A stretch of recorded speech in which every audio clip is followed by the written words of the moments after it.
Welcome to Math Science Club.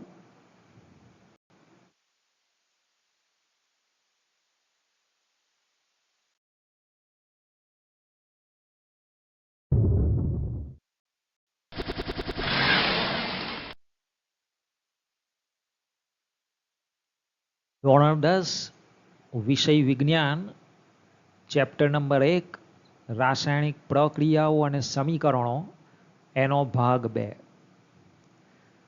વિદ્યાર્થી મિત્રો, ભાગ 2માં આપણે જુદી જુદી રાસાયણિક પ્રક્રિયાઓ વિશે શીખવા જઈ રહેલા છે.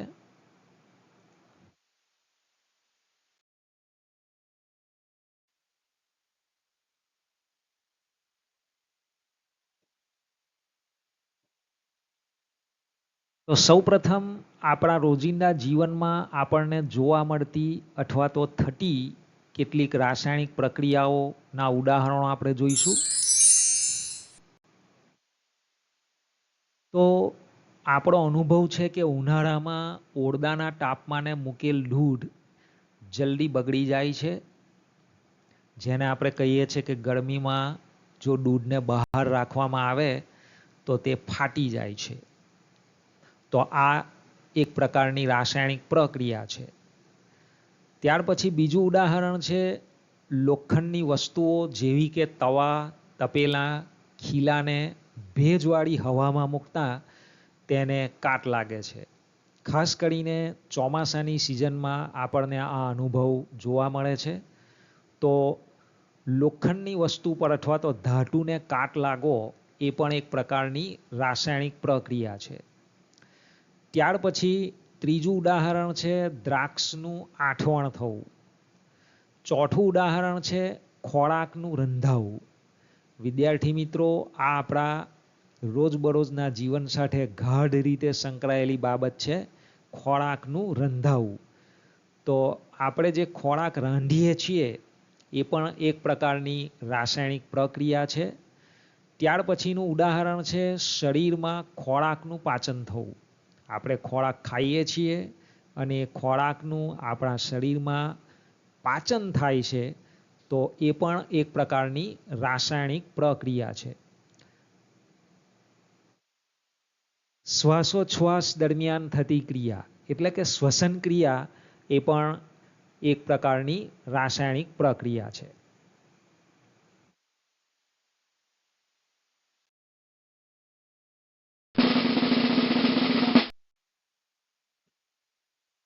વિદ્યાર્થી મિત્રો, હવે પ્રશ્ન એ થાય કે રાસાયણિક પ્રક્રિયા દરમિયાન કેવા ફેરફારો જોવા મળે છે.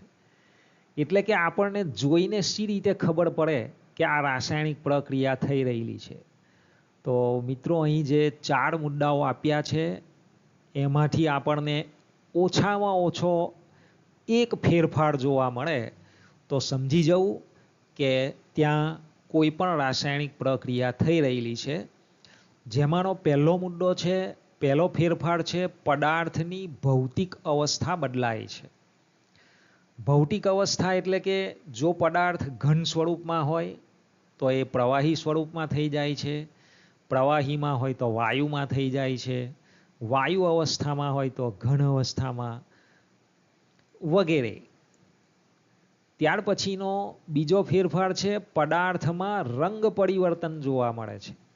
એટલે કે આપણે જે પદાર્થ જે રંગમાં લીધો હતો, રાસાયણિક પ્રક્રિયા જો થાય તો એના રંગમાં ફેરફાર થઈ શકે છે. ત્યાર પછીનો ત્રીજો ફેરફાર છે કે રાસાયણિક પ્રક્રિયા દરમિયાન અમુક વાયુઓ ઉત્પન્ન થાય છે. ચોથો ફેરફાર છે રાસાયણિક પ્રક્રિયા દરમિયાન તાપમાનમાં ફેરફાર થાય છે. એટલે કે જે પાત્રમાં આપણે પદાર્થો ભેગા કરીએ અને એમાં રાસાયણિક પ્રક્રિયા થાય અને થોડી વાર પછી જો આપણે પાત્રને આપણો હાથ અડાડીશું તો આપણને એ પાત્ર ગરમ થયેલું જોવા મળે, એટલે કે તાપમાનમાં ફેરફાર થાય. તો આ 4માંથી ઓછામાં ઓછો કોઈ પણ એક ફેરફાર રાસાયણિક પ્રક્રિયા દરમિયાન જોવા મળે છે.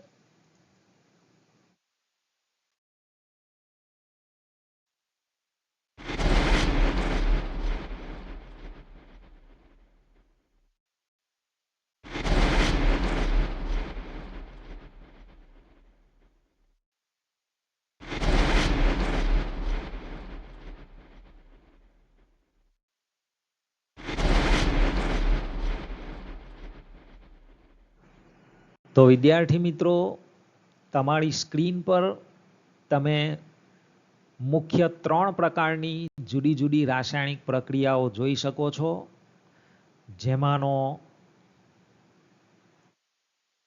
પ્રથમ પ્રકાર છે સંયોગીકરણ, બીજો પ્રકાર છે વિઘટન અને ત્રીજો પ્રકાર છે વિસ્થાપન. તો વિદ્યાર્થી મિત્રો, આ જે 3 મુખ્ય રાસાયણિક પ્રક્રિયાઓ છે તેને આપણે વિસ્તૃતપૂર્વક ઊંડાણમાં એક પછી એક અભ્યાસ કરીશું.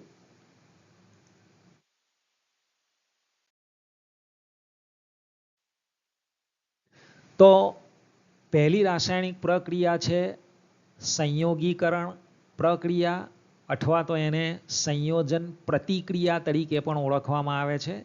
ઇંગ્લિશમાં એને કહેવાય છે કોમ્બિનેશન રિએક્શન.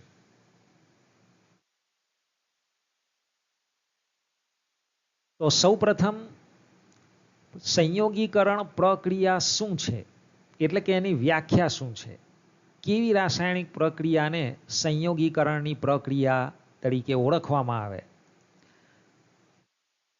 તો એનો જવાબ છે જ્યારે 2 અથવા તો 2 કરતાં વધુ પદાર્થો એકબીજા સાથે સંયોજાઈને એક પદાર્થ બનાવે, તો એવી રાસાયણિક પ્રક્રિયાને સંયોગીકરણની રાસાયણિક પ્રક્રિયા કહેવામાં આવે.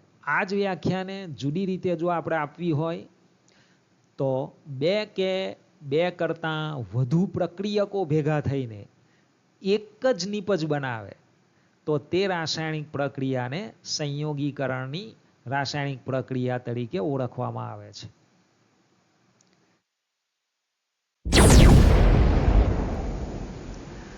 તો વિદ્યાર્થી મિત્રો, તમારી સ્ક્રીન પર તમે સંયોગીકરણ રાસાયણિક પ્રક્રિયાને સિમ્બોલિક ફોર્મમાં, એટલે કે સૂત્ર સ્વરૂપે જોઈ શકો છો.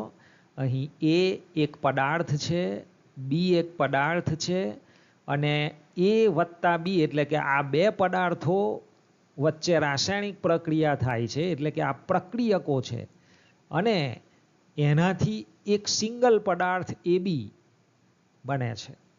એટલે કે 2 જુદા જુદા પદાર્થો ભેગા થઈને એક જ પદાર્થ બનાવે છે, જેને આપણે નિપજ તરીકે ઓળખીએ છીએ. તો નિપજ અહીં AB છે. તો આ સંયોગીકરણનું એક સામાન્ય સૂત્ર છે.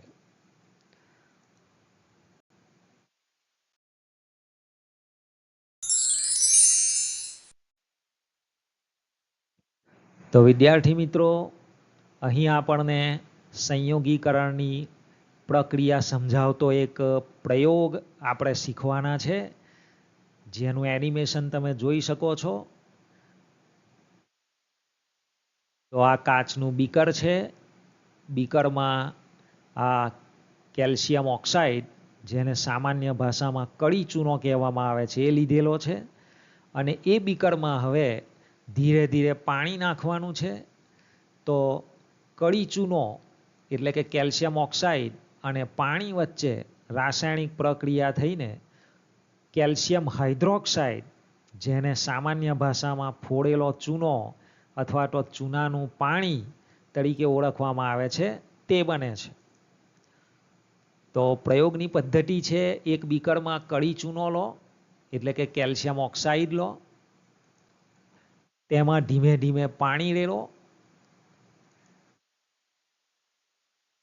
બીકરને હાથથી સ્પર્શ કરો, તો થોડીક વાર પછી કળી ચૂનાની પાણી સાથેની પ્રક્રિયા થઈને ફોડેલો ચૂનો, એટલે કે ચૂનાનું પાણી, જેને વૈજ્ઞાનિક ભાષામાં કેલ્શિયમ હાઇડ્રોક્સાઇડ કહેવામાં આવે છે, એ બને છે. અને ઉષ્મા ઉત્પન્ન થવાથી આપણે જો બીકરને હાથ અડાડીશું તો બીકર આપણને ગરમ લાગશે.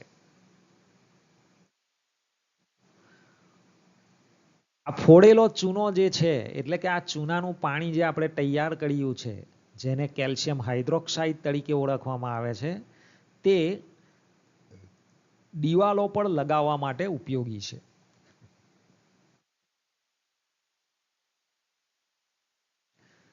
હવે આ જે સંયોગીકરણની રાસાયણિક પ્રક્રિયાનો પ્રયોગ આપણે અહીં શીખ્યા તો એનું આપણે રાસાયણિક સમીકરણ પણ લખવું પડે. તો કળી ચૂનો એટલે કે કેલ્શિયમ ઓક્સાઇડ વત્તા પાણી gives ફોડેલો ચૂનો એટલે કે કેલ્શિયમ હાઇડ્રોક્સાઇડ પ્લસ ઉષ્મા એટલે કે ગરમી. તો આ શબ્દોમાં રાસાયણિક સમીકરણ છે. આપણે એને સૂત્રો સ્વરૂપે લખીશું. તો કેલ્શિયમ ઓક્સાઇડનું અણુસૂત્ર છે CaO, જેની ભૌતિક અવસ્થા છે સોલિડ એટલે કે ઘન, પ્લસ પાણી એટલે H2O જે પ્રવાહી અવસ્થામાં છે એટલે L, gives કેલ્શિયમ હાઇડ્રોક્સાઇડ ફોડેલો ચૂનો અથવા તો ચૂનાનું પાણી જેનું અણુસૂત્ર છે CaOH2 અને ચૂનાનું પાણી છે એટલે જલીય દ્રાવણ છે એટલે અહીંયા આપણે લખ્યું છે AQ, એક્વિયસ સોલ્યુશન જેને કહેવાય, અને પ્લસ ગરમી પેદા થાય છે એટલે ઉષ્મા. તો વિદ્યાર્થી મિત્રો અહીંયા આપણે જોઈ શકીએ છીએ કે પ્રક્રિયકો બે જુદા જુદા છે. એક છે કેલ્શિયમ ઓક્સાઇડ અને બીજું છે પાણી, અને એમના વચ્ચે રાસાયણિક પ્રક્રિયા થઈને એક જ નિપજ પેદા થાય છે જે છે કેલ્શિયમ હાઇડ્રોક્સાઇડ CaOH2. તો બે પ્રક્રિયકોમાંથી એક જ નિપજ બને છે, એટલા માટે આ પ્રક્રિયા એ સંયોગીકરણનું ઉદાહરણ છે. તો વિદ્યાર્થી મિત્રો, તમને 3 માર્કના પ્રશ્નમાં 2 માર્કના પ્રશ્નમાં પૂછી શકાય કે સંયોગીકરણ એટલે શું, અને ઉદાહરણ આપી સંયોગીકરણની પ્રક્રિયા સમજાવો. તો એમાં આપણે આ જવાબ આકૃતિ સાથે લખી શકીએ છીએ. રાસાયણિક સમીકરણ પણ આપણને 2 માર્કમાં પૂછી શકાય છે, અથવા તો નીચેનું સમીકરણ સમતોલિત કરો, અથવા તો ઓબ્જેક્ટિવ સ્વરૂપે પણ પૂછી શકાય છે. એટલે આ રાસાયણિક સમીકરણ ખાસ યાદ રાખવું, અથવા તો ફોડેલા ચૂનાનું રાસાયણિક સૂત્ર લખો, કેલ્શિયમ હાઇડ્રોક્સાઇડનું રાસાયણિક સૂત્ર લખો, દિવાલો ઢોળવા માટે કયો પદાર્થ વપરાય છે વગેરે જેવા પ્રશ્નો. તો આ બધાના જ જવાબ આવે કેલ્શિયમ હાઇડ્રોક્સાઇડ CaOH2. કળી ચૂનાનું અણુસૂત્ર લખો તો CaO, કેલ્શિયમ ઓક્સાઇડ.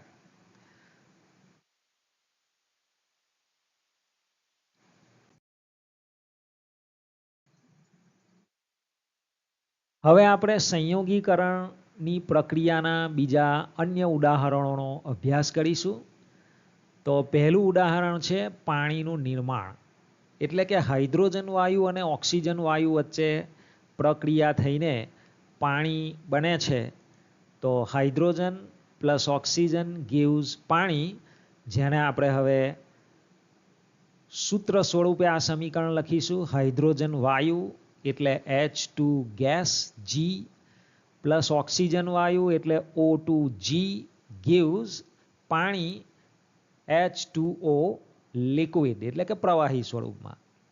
તો વિદ્યાર્થી મિત્રો, આ સમીકરણને આપણે બેલેન્સ કર્યું છે એટલે H2 ની આગળ 2 લગાડવા પડશે, અને તે જ પ્રમાણે અહીંયા H2O એની આગળ 2 લગાડવા પડશે. તો હવે ડાબી બાજુએ હાઇડ્રોજનના 2 ગુણ્યા 2 એટલે 4 પરમાણુઓ, અને જમણી બાજુએ પણ હાઇડ્રોજનના 2 ગુણ્યા 2 એટલે 4 પરમાણુઓ, એટલે હાઇડ્રોજન બેલેન્સ છે. તે જ પ્રમાણે ડાબી બાજુએ O2 એટલે ઓક્સિજનના 2 પરમાણુઓ છે, અને જમણી બાજુએ પણ આ 2O એટલે ઓક્સિજનના 2 પરમાણુ છે. આમ હાઇડ્રોજન અને ઓક્સિજન આ પરમાણુઓ આ સમીકરણમાં બેલેન્સ છે. તો ભૌતિક અવસ્થા સાથેનું સમતુલિત રાસાયણિક સમીકરણ છે. બીજું ઉદાહરણ છે કોલસાનું દહન. એટલે કે દહન એટલે સળગવું. સળગવાની ક્રિયાને વિજ્ઞાનની ભાષામાં દહન કહેવામાં આવે. તો કોલસાનું સળગવું એ પણ સંયોગીકરણની રાસાયણિક પ્રક્રિયા છે. તો કોલસો, જેને કાર્બન કહેવામાં આવે છે, હવામાં ઓક્સિજન હોય છે અને એના લીધે જ કોઈ પણ વસ્તુ સળગે છે, એટલે plus oxygen gives carbon dioxide. કોલસાને હવામાં સળગાવવામાં આવે તો કાર્બન ડાયોક્સાઇડ નામનો વાયુ બને છે. તો વિદ્યાર્થી મિત્રો, આપણે જોઈ શકીએ છીએ અહીંયા કે કાર્બન વત્તા ઓક્સિજન પ્રક્રિયકો 2 છે અને એમાંથી નિપજ ફક્ત એક જ ઉત્પન્ન થાય છે, કાર્બન ડાયોક્સાઇડ. એટલા માટે આ પણ સંયોગીકરણની પ્રક્રિયા કહેવાય. હવે આપણે એને રાસાયણિક સમીકરણ સ્વરૂપે લખીશું. કાર્બન એટલે સી સોલિડ એટલે કે ઘન અવસ્થામાં, વત્તા ઓક્સિજન વાયુ એટલે કે O2 જી gives કાર્બન ડાયોક્સાઇડ વાયુ એટલે CO2 ગેસ. તો આ પણ સમતુલિત અને ભૌતિક અવસ્થા દર્શાવતું રાસાયણિક સમીકરણ છે.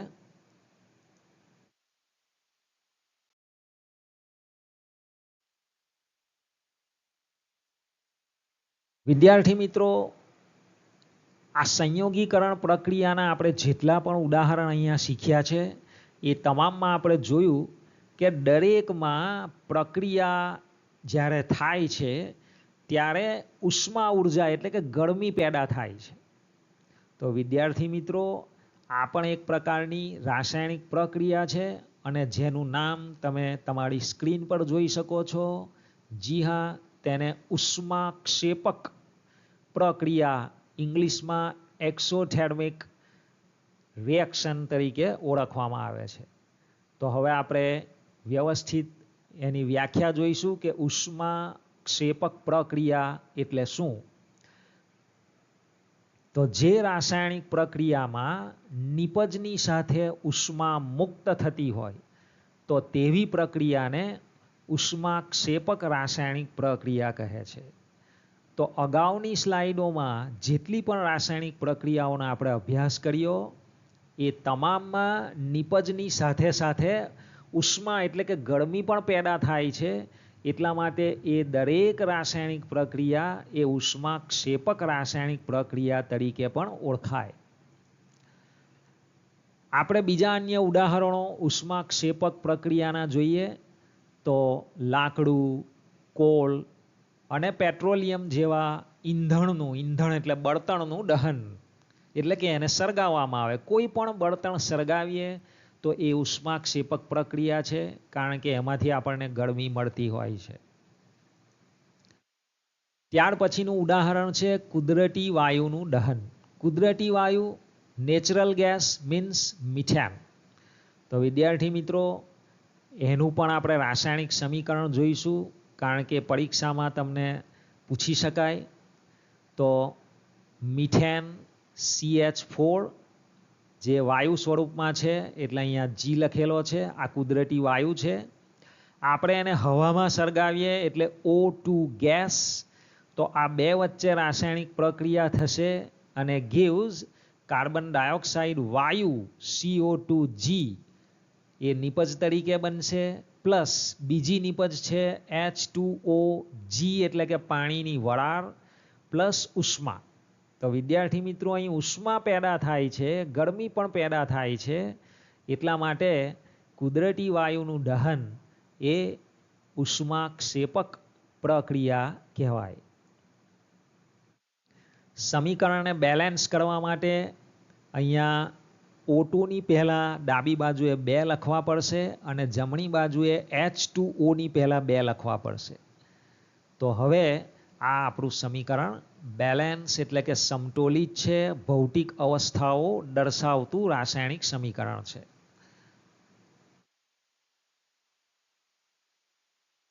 ત્યાર પછીનું ઉદાહરણ છે શ્વસન ક્રિયા. તો એ પણ એક પ્રકારની ઉષ્માક્ષેપક પ્રક્રિયા છે. વનસ્પતિજ દ્રવ્યોનું વિઘટન થઈને ખાતરનું બનવું.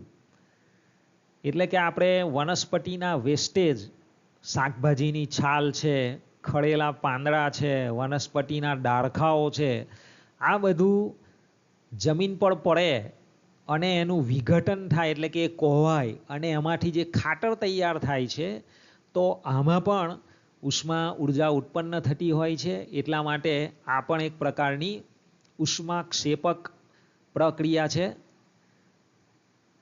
ત્યાર પછીનું ઉદાહરણ છે ખોરાકનું પાચન.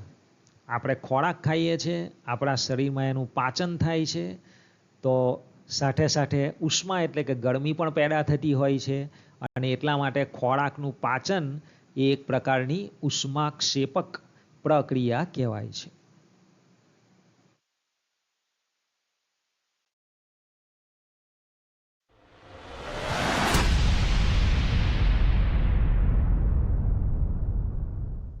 તો વિદ્યાર્થી મિત્રો, આ સાથે આપણે પહેલા નંબરની રાસાયણિક પ્રક્રિયા કે જેને સંયોગીકરણ તરીકે ઓળખવામાં આવે છે અને એની સાથે સાથે ઉષ્માક્ષેપક પ્રક્રિયા એના વિશેનો અભ્યાસ અહીં ભાગ 2માં પૂર્ણ કર્યો છે.